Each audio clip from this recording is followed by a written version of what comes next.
10 minutes after the HOA president's son slapped my 12-year-old daughter across the face in the middle of our quiet little cul-de-sac. He was the one screaming into my phone, begging me not to tell his mom, the woman who had just stood on my porch and said, "I own every lawyer in this town." I know how dramatic that sounds, but when you are already drowning in violation notices with your name on them, and the woman saying it wears a badge and carries a clipboard, it is very easy to believe she might be right. A few days later, that same woman Karen sat in a folding chair at the community clubhouse, while the neighbors she used to intimidate raised their hands to vote her out. And this is the story of how we got from that slap to that vote. I am just a mom who moved into a nice subdivision because I wanted my kid to grow up somewhere safe and boring, with white fences, trimmed lawns, and streetlights that do not flicker. On paper, our neighborhood looked perfect. The brochure had pictures of smiling families and talked about preserving property values and maintaining community standards. And honestly, that sounded good to me. The HOA was supposed to be this invisible thing in the background that kept the place looking decent. What I did not understand was how different that feels when one person decides the rule book belongs to them. The first time Karen really landed on my radar was 6 in the morning on a weekday when my doorbell rang and dragged me out of bed. I opened the door in an oversized t-shirt hair, in a knot, still half asleep, and there she was, in full makeup, like it was a job interview. Blazer clipboard, neon orange paper pressed against it. "Good morning," she said, voice bright but sharp. "Your trash can was visible from the street at 6:07 p.m. yesterday. That is a $75 fine under Section 4.3. Then I just stared at her, trying to process the idea that someone had gotten up this early to talk to me about trash. "The truck came late," I said. "I pulled it in right after."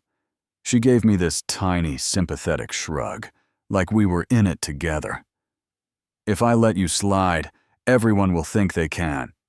She told me, "I cannot show favorites, it is about fairness." That was my first fine.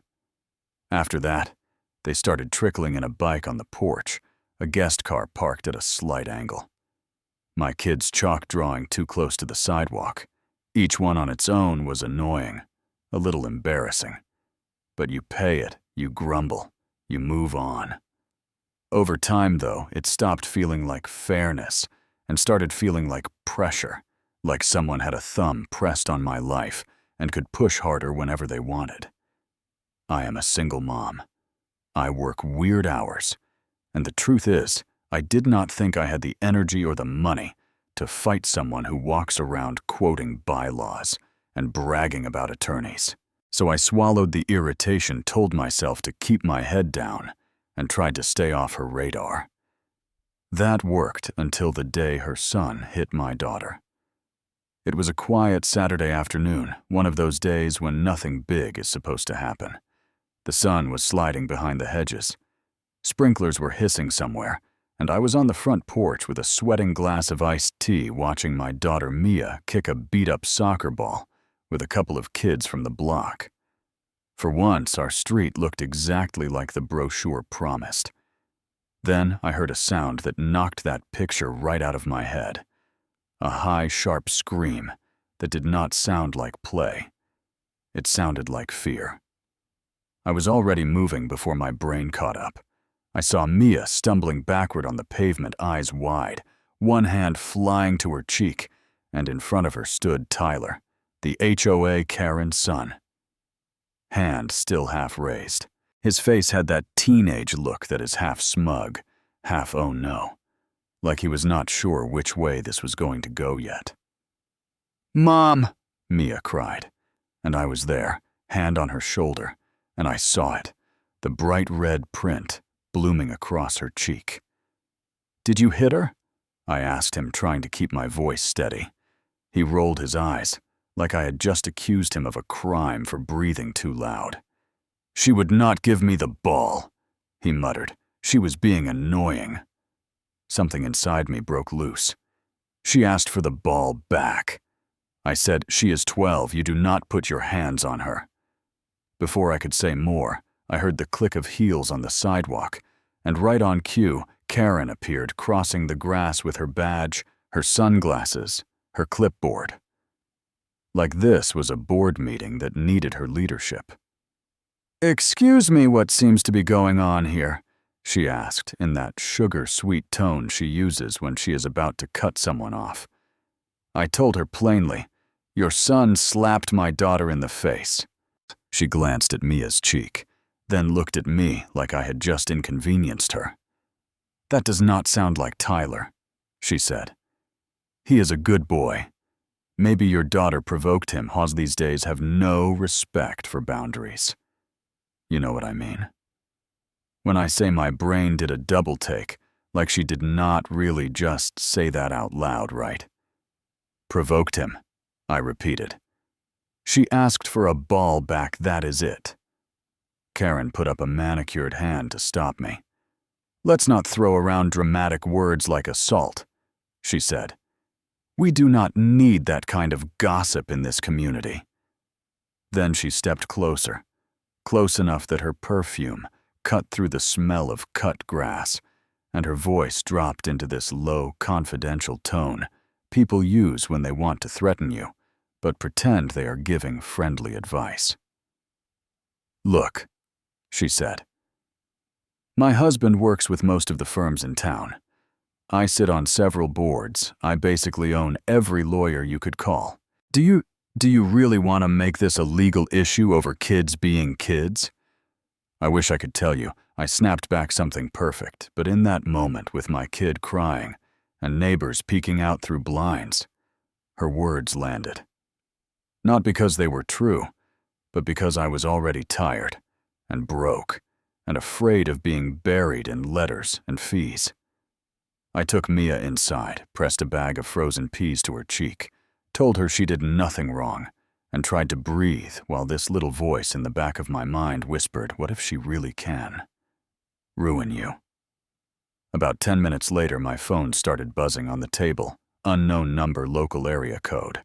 I almost let it ring out, but curiosity won. "Hello," I said, and on the other end I heard Tyler. Except now his voice sounded nothing like the kid who had just rolled his eyes at me. It was high and shaky. "Ms. Miller, please, you cannot tell my mom I called," he blurted, almost crying. My first reaction was, "You have got to be kidding me. The kid who slapped my daughter is now asking me for help." But under that irritation, I heard raw panic. "Why are you calling me?" I asked, trying to stay calm. He started talking fast, tripping over his own words. "She is going to lose it. She said she will sue you. She said she will call every lawyer. She always does this. She said if I do not back her up, she will send me away. Please just drop it. I will apologize. Just do not make her madder." I could actually hear his sneakers squeaking as he paced. I looked down at my phone screen and quietly hit the record button because my gut was screaming that I might need this. "Tyler," I said, "you understand, you slapped my daughter. Right, this is not just about making your mom mad. This is about what you did." He was breathing hard. "I know I did not mean to," he said. "She was annoying me. I am telling you, my mom always wins. She says people here are too scared of court to fight. She can fix things if the story does not match. She said she will handle it." That was the twist right there. The kid of the person who had just threatened me with lawyers was terrified of those same lawyers being turned on him. When we hung up, my hands were still shaking, but the fear felt different, less like a fog, and more like something I could actually see, name, and maybe fight.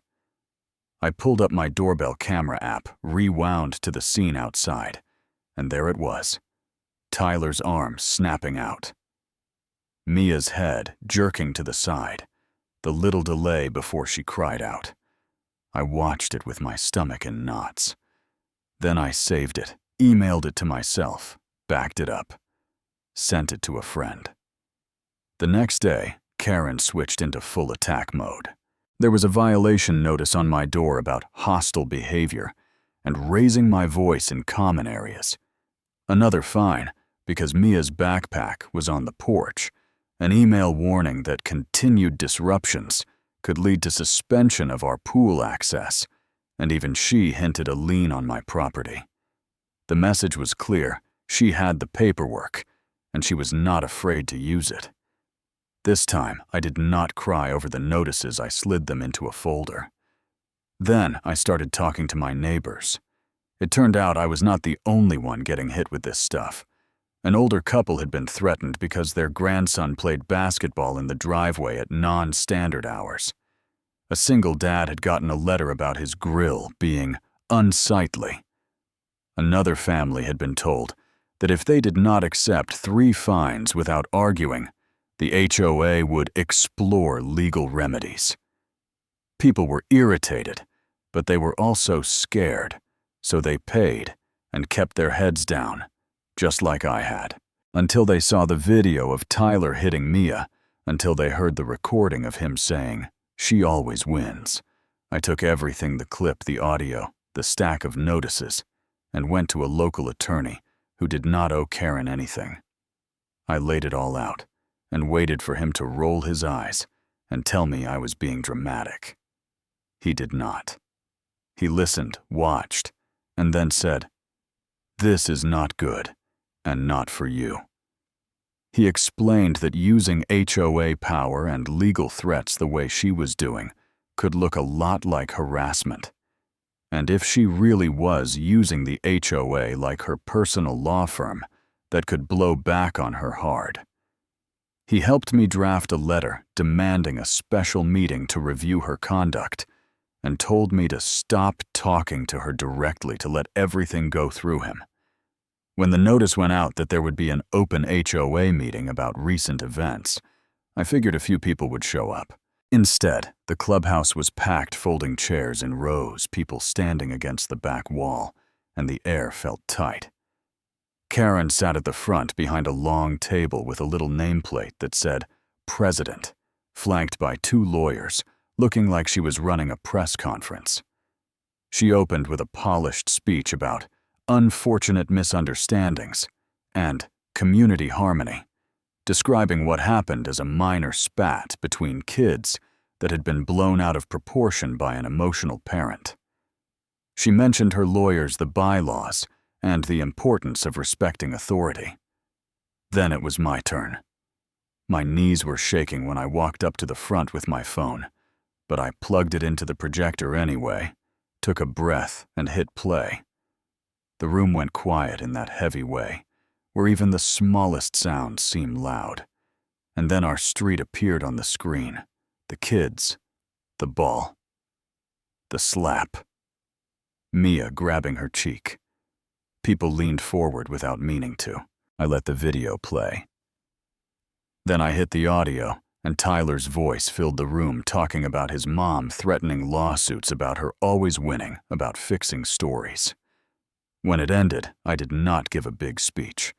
I just turned to the board and asked, "Is this how you want our neighborhood run, with fear and threats? Or are we actually going to follow the rules that apply to everyone, including the president?" For a long second, nobody said anything. And then one of the board members, who usually just nodded along, cleared his throat and made a motion to suspend Karen as HOA president while they investigated her behavior and her use of HOA funds.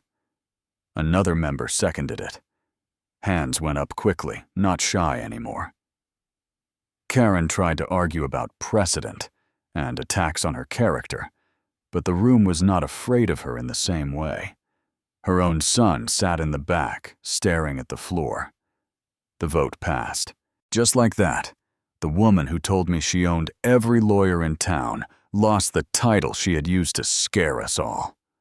Walking out of that clubhouse past her empty chair and that little president nameplate sitting there like a trophy, nobody wanted anymore.